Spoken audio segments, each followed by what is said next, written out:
Okay, so we've just looked at how to layer synths, plucks, and so on, and now we're going to look at basses. Now, basses are quite similar in that you use the same techniques, using EQ similarly, compression, and there are quite a lot of similarities between layering basses and layering synths. However, there are also a few differences or a few things that set them apart. Um, and these need to be remembered because they're quite important. Now, the first thing to note is that phasing and frequency masking become more of an issue when you're working in the lower end of the spectrum. And I think I already stated this when we were talking about layering kicks. But you can get away with a fair bit of frequency masking and phasing when layering synths because of the frequency range that they accommodate, more in the mid-range and the high end. And basses sometimes accommodate that range as well, but for the most part, they're more towards the low end. And as you start moving towards the left of the frequency spectrum, again, phasing and frequency masking become more of an issue. And because of this, it sounds worse if you layer badly. And that is, not taking the time to choose presets that have good chemistry, not EQing properly, and it will sound a lot worse than if you were to make those same mistakes when layering plucks or synths. So, what do we need to do? We need to EQ. We need to focus on EQ a lot more, be a lot more surgical when needed, and so on. And compression is more likely to be used when layering basses.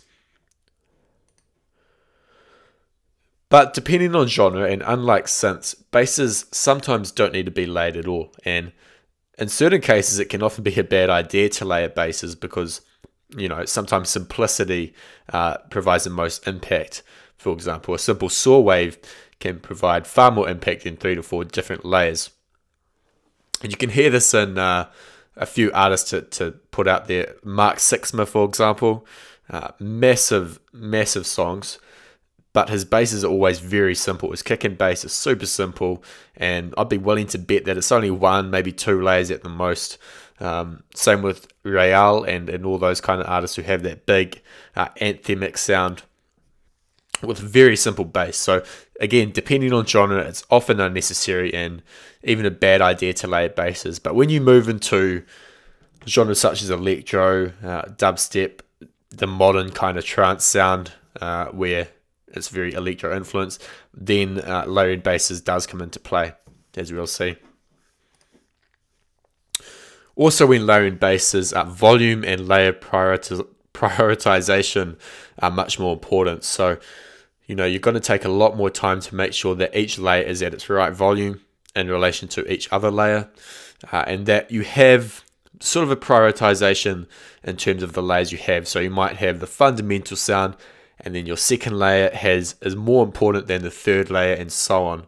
And it's important to get that right, and that you have that in your mind. You have them prioritized in your mind. What's the most important? If I needed to take something out, what would I take out, and so on. And finally, context is a lot more important. Context is important whenever you're layering and whatever you're layering, whether it's plucks, synths, claps. But when it comes to basses, it's incredibly important because your bass needs to work with your kick. If it doesn't, then you're in big trouble because dance music relies on that kick and bass relationship. And you need to also be cautious that your bass isn't taking up the room where your synths need to be. If you're using synths at the same time. So that's something to remember as well.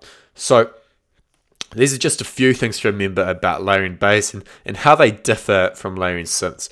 Again, there are a lot of similarities, as you'll find, but it's important to remember that these differences do come into play quite often.